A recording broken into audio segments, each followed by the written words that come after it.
Assalamualaikum warahmatullahi wabarakatuh. Waalaikumsalam warahmatullahi wabarakatuh. Alhamdulillah, alhamdulillahi rabbil alamin. Alladzi khalaqalakum min zakarin wa unsa. Wa laqad dara'na li jahannama katsiran minal jinni wal ins. Allahumma shalli ala sayyidina Muhammad wa ala ali sayyidina Muhammad. Rabbi israh li sadri wa yassir li amri wa hlul 'uqdatam min lisani yafqahu qawli, amma ba'du. Puja dan puji syukur sudah sepantasnya dan sepatutnya kita panjatkan hanya kepada Allah saja, Allah Subhanahu wa taala. Alhamdulillah pada siang hari ini yang sedikit mendung di atas gunung apa ini, Pak? Waas. Waas, Kampung Waas. Salawat dan salam jelas tak lupa dan semoga tercurah limpahkan kepada junjungan kita Nabi besar Muhammad sallallahu alaihi wasallam, pada keluarganya, kepada para sahabatnya, dan mudah-mudahan kita menjadi umat yang solehah. Amin ya rabbal alamin. Kira-kira apa ningali pemandangan alam kieu naon anu ka raos, Pak? Sejuk. Sejuk, bersih. Allah Subhanahu wa taala berfirman di dalam surat Al-Baqarah, A'udzubillahi minasyaitonir rajim. Alladzi ja'ala lakumul arda. Allah menciptakan dunia ini sebetulnya hamparan. Disebut dalam Al-Qur'an itu firash, Pak. Jadi ada duduk iftiros. Apa itu duduk iftiros? Duduk yang apa, iftiros itu apa? Terasal dari kata farosa. Farosa yaftarisu iftiros. Iftiros itu hamparan. Jadi pami sujud, pami calik, di antara dua sujud kan iftiros, namina duduk iftiros. Nah itu hamparan. Si kaki ini dihamparkan begitu, seperti ini ya. Makanya ada duduk iftiros. Duduk yang kakinya dihamparkan ke belakang, seperti ini. Iftiros namanya. Nah, itu bahasa Al-Quran. Firosh ya. Kemudian kita itu diajak untuk berpikir begini. Kan ini yang kita lihat ini kan ada alam, ada pemandangan, pohon, segala macam. Kata Allah, pernah nggak kalian, wahai hambaku, melihat ada sebuah lahan yang di situ kering, tidak tumbuh tumbuhan? Pernah lihat? Atau kalau kita lagi di sawah tuh, Pak, lihat sawah, kan sawah itu setelah habis panen kan udah tuh ada yang belah, tidak diairi itu kan, sudah tanahnya belah, kemudian sudah tidak ada lagi tumbuhan padi kan. Kita itu diminta untuk berpikir, coba kalian perhatikan, pada saat si tanah ini kering, kemudian aku turunkan air langit, air hujan dari langit, kemudian dari air hujan itu akan tumbuh sesuatu lagi. Kebayang nggak yang tadinya seperti tidak ada ikan, tiba-tiba banyak ikan. Lauk di mana itu, Pak? Coba. Jadi dari mana ikan itu ada gitu? Kan tiba-tiba ayah, Pak. Kemudian apalagi? Kata Allah, coba kalian perhatikan. Pada saat air itu diturunkan dari langit, muncul tumbuhan. Pertanyaannya, siapa yang memerintahkan tumbuhan itu untuk hidup? Kitakah yang menanam? Enggak. Terus siapa yang menanam? Lalu memerintahkan dia untuk kemudian tumbuh dan berbuah. Siapa itu? Sama sekali ini bukan manusia tentunya. Pak Tori lagi nanam anggur. Pak Tori tidak punya kuasa itu. Anggur, ku hamamanya banyak. Yang menanam saja hanya sebatas menanam. Tidak sama sekali memerintahkan dia untuk tiba-tiba berbuah, nggak bisa. Begitu. Maka kemudian Allah mengatakan ini dalam Al-Quran, banyak sekali orang-orang yang lalai. Yang lalai disebut dengan, kalau bahasa Al-Quran kita itu gofilin. Apa itu gofilin, Pak? Orang yang lalai, mengabaikan apa yang kita lihat di alam dunia ini sebetulnya penciptaan. Maka kemudian yang seperti tadi itu, Pak, ini ada sawah yang kering, kemudian ada hujan turun dari langit, dengan hujan itu tumbuh tumbuhan. Nah, itu adalah sebuah perumpamaan di mana nanti setelah kita meninggal, kemudian dibangkitkan kembali, yaumul ba'ats namanya, hari kebangkitan, seperti itulah kita keluar dari kubur. Ini begitu.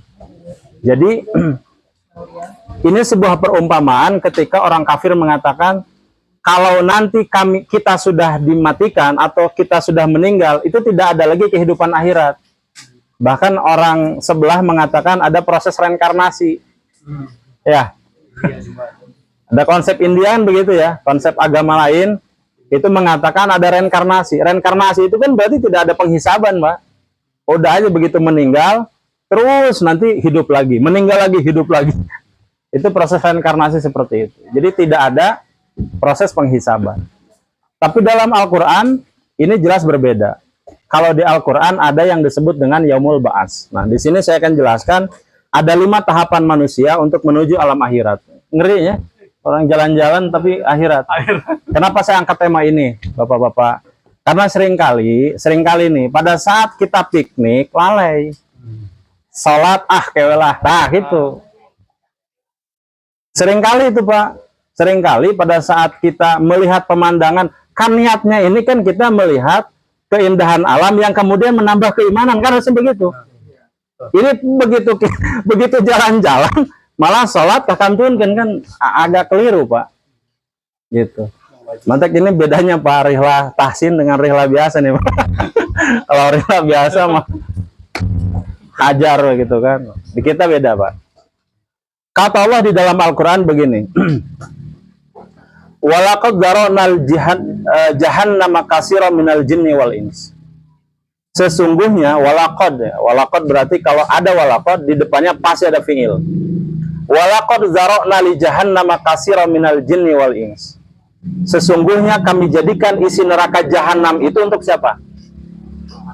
Kebanyakan dari manusia dan jin. Ini kan aneh nih. Bahasanya masih umum nih. Manusia dan jin.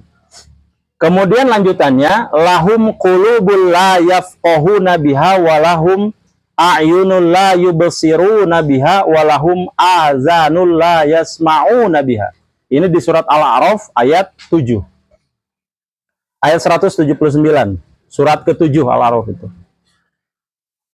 Mereka mempunyai hati, ini Pak. Mereka mempunyai hati tetapi tidak dipergunakan untuk memahami ayat-ayat Allah. Nah ini Pak, begitu datang ke alam bebas, pemandangan alam, bahasa nanti tadabur alam Pak. Tapi pas begitu pulang, ya sholat ditinggalkan. Apa yang mau ditadaburi ini? Apanya? Kan harusnya setelah melihat alam, bertambah keimanan. Kan melihat, oh ternyata ya Allah, ternyata kita itu kecil sekali di alam semesta. Ini lihat hamparan ini. Kan bukan kita yang buat ini, bukan manusia yang buat ini. Kalau bukan manusia terus siapa? Kan begitu. Bertambahlah keimanan. Kemudian menjadi rajin ibadah akhirnya kan begitu. Jangan sampai nanti habis dari rihlah, habis dari melihat perjalanan pemandangan alam itu melihat ya seperti biasa saja, tidak ada perubahan. Nggak ada bekasnya. Malah begitu capek bablas. Begitu. Jangan sampai begitu. Nah, di sini lanjutannya adalah ulaika kal an'ami balhum adol. Ulaika humul ghafilun. Nah, kalimat ghafilunnya ini yang betul-betul harus kita perhatikan. Bahwa ternyata kebanyakan dari isi neraka itu adalah jin dan manusia. Yang seperti apa? Yang lalai. Begitu, Pak. Kemudian dikatakan di surat Yasin, qala ya wailana man ba'asana mim marqadina hadza ma wa'ada rahman wa sadaqal mursalun. Bahwa nanti ketika perkataan orang-orang yang kemudian nanti dibangkitkan di alam kubur, mereka mengatakan ya wailana man ba'asana mim marqadina, celaka kita ini dibangkitkan. Gitu. Kenapa mengatakan celaka, Pak? Siapa yang mengatakan celaka ini siapa? Nah, yang seperti apa? Apakah semua? Nah, yang mengkafirkan kesananya mimar qadina hadza ma wa'adar rahmanu wa sadaqal mursalun. Jadi dulu itu kami sudah memberikan peringatan melalui lisan Rasul-Rasul kami. Tetapi kalian tetap mendustakan. Kalian mengatakan alam kubur itu tidak ada. Kalian mengatakan surga dan neraka itu hanya dongeng. Asatirul awalin, dongeng orang-orang terdahulu. Hari ini kami buktikan bahwa itu ada. Itu kan kata-kata dari orang-orang yang sudah meninggal, kita nanti seperti itu. Dan yang perlu kita harus ingat adalah orang-orang yang meninggal saat ini juga dulu pernah hidup seperti kita. Pernah jalan-jalan, pernah mancing. Pernah mancing, Pak. Mantak nuju mancing, oke, kedah emut. Ini gitu.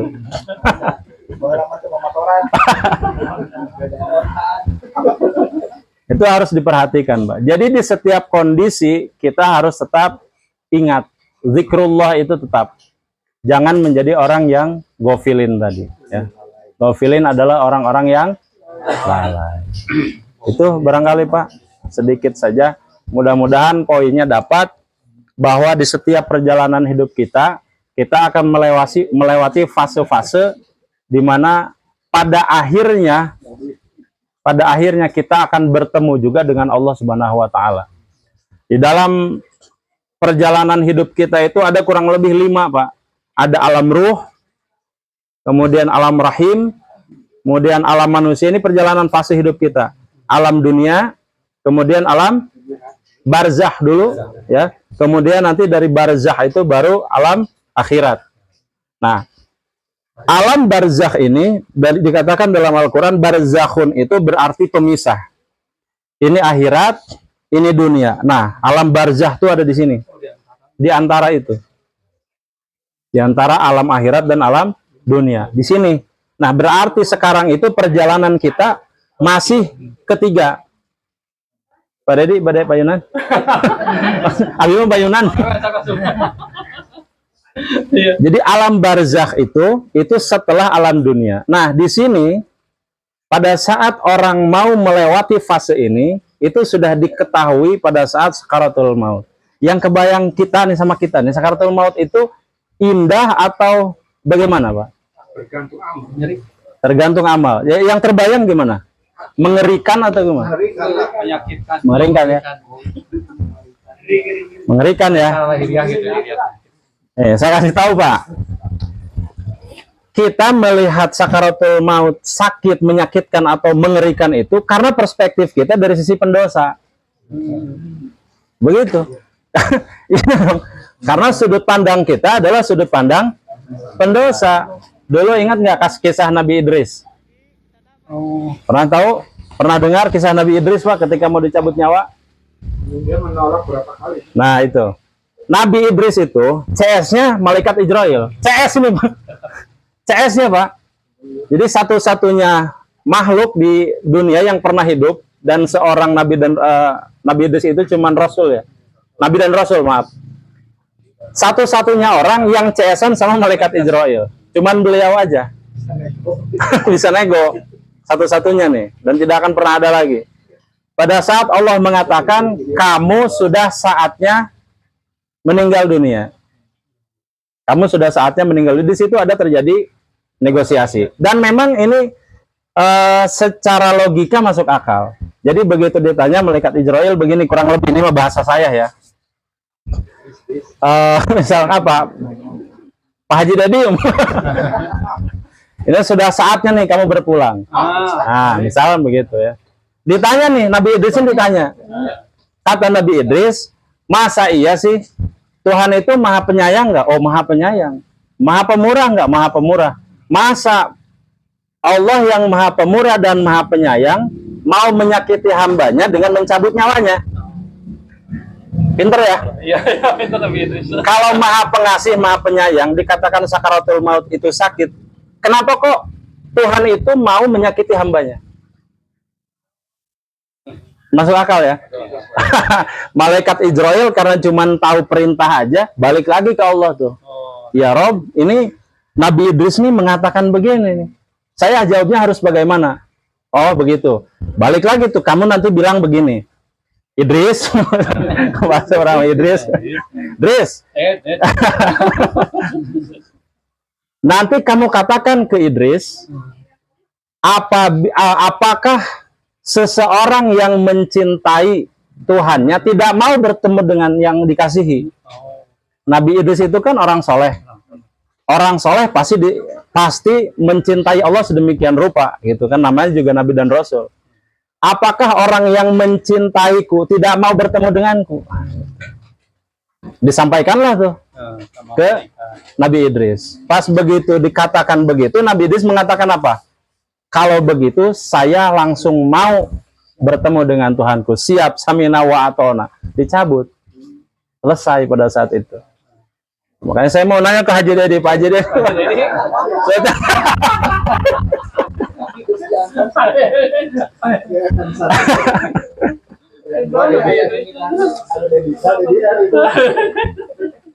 Begitu ya, bisa dipahami Pak ya. Jadi memang pas sakaratul maut itu dilihat dari perspektifnya orang yang seperti apa. Bagi orang yang imannya kuat, bagi orang yang banyak amalnya sudah tidak ada masalah. Nabi pernah ditawarkan dunia dan seisinya. Nabi pernah ditawarkan. Nabi pernah ditawari, dan di dalam hadis sahih ini, Nabi pernah ditawari untuk hidup selamanya di dunia. Apa kata Nabi jawabnya? Saya nggak perlu itu. Saya hanya perlu bertemu dengan Allah Subhanahu wa Ta'ala. Maka itulah yang menyebabkan kenapa dunia nanti pada akhirnya akan menjadi hancur, kiamat. Kalau pada saat itu Nabi menginginkan kekekalan, dunia nggak akan pernah hancur, Pak. Pasti dikekalkan, dan Nabinya juga ada sampai dengan hari ini. Kalau beliau mengatakan, iya saya butuh dunia dan ingin menjadi raja. Pada saat itu bisa jadi raja dengan mudah. Ditawari, gitu. Tapi Nabi mengatakan, saya tidak perlu dunia. Saya hanya perlu nanti bertemu dengan Allah Subhanahu wa Ta'ala. Berarti kerinduan orang-orang yang beriman adalah bertemu, puncaknya adalah bertemu dengan Allah Subhanahu wa Ta'ala. Bapak beriman tak?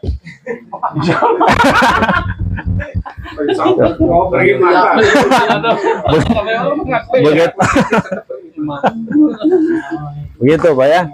Ini Pak Ustadz, yang tadi 5 itu kan hidup kita. Nah ini yang keempat itu antaranya alam barzah. Alam barzah. Nah itu ada waktunya, ada apanya di situ tak perlu disampaikan. Baik. Prosesnya di alam barzah itu Pak, pada saat kita meninggal dunia, prosesnya adalah itu setelah ditarik keluar itu, ditarik roh itu, orang yang meninggal itu akan ditarik ke langit 1 sampai ke 7. Langit 1 sampai ke 7 di bawah dulu tuh. Sebelum nanti dikembalikan lagi ke mana, ke alam kuburnya, di kuburannya itu. Sebelum itu nanti ditarik dulu ke atas. Di atas nanti di gerbang pertama itu malaikat sudah pada nanya, ini siapa nih? Sahaya menurang gitu. Sahaya dongkap, saya dongkap itu. Kalau nanti dia baik Pak, kalau nanti amalannya baik, itu semua di seluruh pintu langit itu harum. Bahkan kata Nabi dalam hadis sahih, itu semua penjuru langit itu semua seperti harum kasturi, sangat wangi sekali setiap penjuru langit itu Pak. Maka kemudian para malaikat di langit pertama bertanya, itu saha sih numaot, saha sih gitu. Ternyata Pak Haji Dedi. Soalnya imah ke haji, jangan ke haji numaot gitu. Jadi pada saat pertama itu semua berkumpul, siapa nih yang meninggal, siapa yang meninggal. Orang yang amalannya baik Pak itu digandeng 2 malaikat. Ini diceritakan detail Pak, Nabi mah menceritakannya detail ini. Digandeng 2 malaikat kiri kanan. Tapi bagaimana dengan orang yang amalannya buruk? Diseret Pak. Orang tembung. Dibawa sampai ke digusur gitu. Dibawanya digusur Pak. Kira-kira aja gusuran malaikat Pak. Jangan diibaratin gusuran Pak Haji Endan, Pak Haji Endan. Gusuran malaikat Pak. Makanya kemudian dibawa ke langit kedua juga begitu. Sasi bau busuk Pak. Orang yang amalannya buruk, baunya bau busuk. Sampai ke penjuru langit juga begitu. Kemudian dibawa lagi ke langit ketiga, dibawa lagi ke langit kelima, sampai dengan nanti ke hadapan Allah Subhanahu wa Ta'ala. Apa kata Allah? Balikan orang ini lagi ke dunia. Silahkan rasakan apa yang telah dulu dia kerjakan. Dibalikin lagi Pak. Dan dibalikinnya nggak dibawa begitu pelan-pelan, enggak. Siga orang gitu. Banyak kalau kita lihat tulang belulang orang yang meninggal itu ngagunuk, Pak. Aneh kan? Iya, iya. Cebian, Pak. Aneh itu. Ke atas. Pernah ninggal itu, Pak? Ada yang menumpuk, ada yang pecah, ada yang utuh. Ya, aneh kan? Padahal pada saat kita masukkan di posisi itu, posisinya kan terlentang gitu kan, berbaring posisinya. Tapi kalau kita bongkar lagi posisinya mengunduk, Pak. Aneh itu. Ternyata dalam hadis yang sahih dikatakan pada saat sudah masuk ke langit ketujuh dikembalikan lagi ke dunia sesuai amal ibadahnya, didudukan. Nah, didudukan. Untuk apa didudukan? Ditanya. Manrobuka. Mantak di ayeuna apalkeun, Mbah. Atas kemarin dicatat. Bahasa Arab, manrobuka, manabiuka. Siapa yang tidak berdaya gitu, ada rasa pasrah nggak? Pada saat kapan? Masa gitu. Pasrah. Sudah habis. Oh, di alam itu ya sudah tidak bisa apa-apa, Pak. Sudah tidak bisa apa-apa. Pasrah itu nggak ada ya. Sesuai dengan arwah. Iya, jadi diseret aja udah nggak bisa apa-apa. Gitu. Pasrah saja. Nih, kita teruskan ya. Kemudian pada saat nanti dibalikan ke alam kubur, baru kemudian dia bisa mendengar. Hadis sahih loh, Pak. Dia bisa mendengar suara sendalnya orang yang mengantarkan jenazah. Dengar nih. Tak, tak, tak. Iya, kan satu masa di kita itu berbeda dengan masanya di akhirat. Kalau tidak salah, dalam tafsir Ibnu Katsir itu dijelaskan 50 tahun. Satu masa di sana sama dengan 50 tahun di sini. Berarti sekejap itu, Pak. Proses itu sekejap. Belum orang meninggalkan tempat itu, kita sudah ada lagi di situ. Saking cepatnya. Gitu. Sudah mendengar kembali suara orang, langkah kaki orang yang mengantarkan kita. Itu sudah terdengar lagi. Kemudian yang lainnya juga mendengar. Artinya apa, Pak? Pada saat kita ziarah ke kuburan, mereka bisa mendengar apa yang kita doakan. Makanya dalam hadis sahih juga dijelaskan, ada dua tujuan di dalam kita ziarah kubur. Satu adalah mendoakan si mayit, yang kedua adalah kita mengingat akan kematian. Supaya sadar, orang teh henteu keras hati gitu. Keras kolbu teh henteu gitu. Dua tujuan untuk ziarah kubur. Saya lanjut. Kemudian setelah itu nanti akan datang seseorang yang katanya sangat tampan. Dalam bahasa hadisnya sanes gelis, Pak. Sanes gelis, ya pami gelis sih mah ditaros. Jadi ini bahasanya tampan. Kenapa coba, Pak? Kira-kira kenapa? Malaikat tidak berjenis kelamin. Tampan. Kasep. Tampan belum berarti laki-laki kali. Ini untuk menunjukkan bahwa amal ibadah yang kita lakukan itu bisa menemani kita tanpa sekat. Kan aneh kalau di alam kubur kita dengan perempuan berhalwat. Makanya bahasanya adalah tampan, begitu. Nah, cuman bahasan ini banyak tafsirnya. Kalau perempuan bagaimana? Apakah perempuan dengan perempuan? Apakah laki-laki dengan purna gitu? Perempuan gitu ya. Ya, kan katanya ada amal soleh yang menemani. Pertanyaannya, kalau perempuan amal solehnya berbentuk apa? Perempuan atau laki-laki? Nah, itu tafsirannya banyak ya. Tapi paling sederhana kita bisa simpulkan, nanti yang laki-laki, yang perempuan. Nah, begitu. Salah satu tafsirnya mengatakan begitu.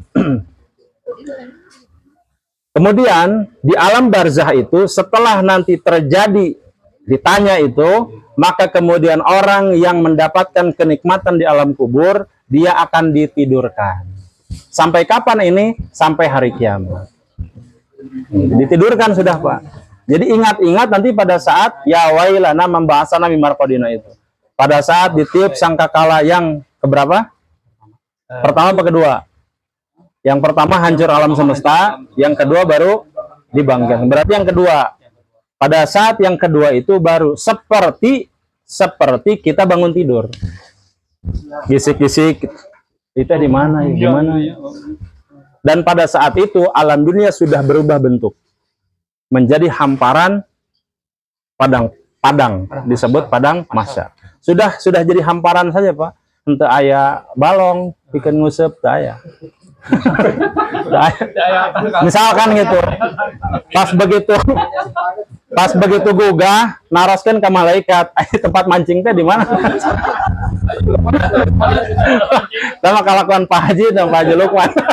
Jadi taraskeun pertama kali itu tempat mancing. Dibangunkan sesuai dengan pas waktu saat dia Kebiasaan dia di dunia. Iya bisa. Pas begitu dibangkitkan payuna tos balong pada teh. Ya. Jadi kita itu akan dibangkitkan sesuai dengan kebiasaan kita di dunia. Makanya kita berdoa husnul khotimah. Kenapa, Pak? Karena pada saat nanti dibangkitkan itulah orang nanti melihat ada yang dibangkitkan pada saat di atas perempuan. Punten ya ini mah contoh saja. Ada yang di atas perempuan sedang berzina, Pak. Naudzubillah min dzalik. Ada yang sedang minum khamr, pas begitu dibangkitkan ayat teler. Seperti itu, Pak, kebiasaan-kebiasaan kita di dunia itu diperlihatkan semua pada saat itu. Maka mudah mengenali, Pak, orang yang beriman dan tidak beriman. Dikatakan dalam surat Al-Waqiah itu, pada saat nanti di alam mahsyar orang terbagi menjadi 3 golongan. Yang pertama adalah golongan kanan, disebut dengan yamin. Fa ashabus shimal lima ashabus shimal. Kemudian yang kedua adalah golongan kiri. Golongan kanan, golongan kiri. Satu lagi golongan mana? Tengah. Yang ketiganya adalah golongan sabiqunal awwalun, yaitu orang-orang yang pertama kali masuk Islam. Itu golongan tersendiri, Pak. Kenapa coba orang yang masuk golongan pertama itu adalah itu? Kenapa, Pak? Bisa terbayangkan nggak? Kenapa ada golongan tersendiri? Itu semua dari zaman Nabi Adam. Dari zaman Nabi Adam sampai nanti dengan zaman Nabi. Sabiqunal awwalun, bukan Nabi, di luar Nabi. Kalau Nabi mah sudah pasti golongan tersendiri, golongan Anbiya. Bisa bukan? Yang pertama dulu pada saat Nabi dakwah langsung masuk Islam. Kenapa? Para sahabat bisa. Saya pernah menyampaikan ini, saya coba ulangi ya.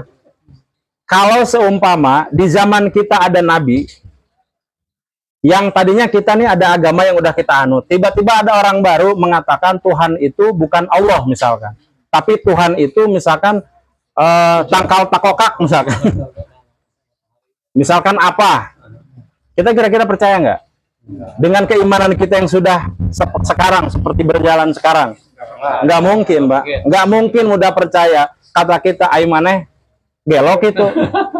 Seperti itulah dulu pada saat Nabi datang ke kaum Quraisy mengatakan saya adalah utusan Allah. Dan kamu harus menyembah sesuatu yang bukan sekarang kamu sembah. Apa kata mereka? Gila, Majnun kan? Sebelumnya kan Nabi itu orang al-amin ya, orang yang percaya. Kemungkinan sebagian umatnya ada yang percaya. Betul, tapi al-amin pada saat itu orang lebih kepada bisnis. Percayanya dalam sisi muamalah, bukan syariat. Bukan perkara ibadah. Bukan perkara tauhid. Al-amin yang dimaksud di situ adalah yang tenar pada saat itu tidak bisa dibantahkan, percaya pada saat muamalahnya. Hal muamalah terkait tidak pernah berbohong, iya. Terkait dengan kejujuran dalam berdagang, iya. Tapi begitu mengatakan Tuhan kalian, Tuhan kamu dan Tuhanku adalah Allah yang satu. Apa kata mereka? Enggak, asatirul awalun. Itu adalah dongeng-dongeng terdahulu. Yang kami sembah sekarang adalah Tuhan kami. Nggak percaya, Pak. Mustahil itu. mustahil mudah untuk percaya. Kenapa? Sudah ada keimanannya dari dulu. Tiba-tiba ayah jalmi enggal gitu kan, membicarakan sesuatu yang sebetulnya di luar akal mereka. Makanya sabiqunal awalun, orang-orang yang pertama kali mempercayai itu mendapatkan tempat tertinggi. Sama seperti siapa? Sahabat. Dari kalangan sahabat siapa yang pertama? Abu Bakar. Tempat tertinggi dari Abu Bakar di dunia saja sudah terlihat, yaitu menggantikan posisi Nabi pada saat berhalangan. Itu sudah terlihat. Makanya ini orang pernah dikatakan bahwa Sayyidina Abu Bakar itu kalau ditimbang nih semua iman umat manusia, ditimbang nih semua orang yang beriman ditimbang, kemudian dibandingkan dengan keimanan Abu Bakar kepada Rasulullah, itu nggak akan seimbang, Pak. Kenapa coba? Orang pertama kali yang mempercayai Nabi seutuhnya itu Abu Bakar. Dari kalangan sahabat laki-laki. Gitu. Kalau Khadijah itu ya setelah itu, karena pertama Khadijah itu kan istrinya sudah pasti. Ini kan orang lain, Mbak, di luar keluarga. Tiba-tiba mempercayai Pak Juhri, misalkan saya tiba-tiba datang dari Banten, Pak Juhri saya Nabi, langsung mengatakan dia samina wa atona, tanpa berpikir panjang, Pak. Begitu saya katakan begini langsung percaya. Gitu. Abu Bakar tuh begitu. Yang unik pada saat terjadi setelah Isra Mi'raj, Nabi Muhammad itu kan Isra Mi'raj itu menjadi pukulan telak bagi kaum yang munafik.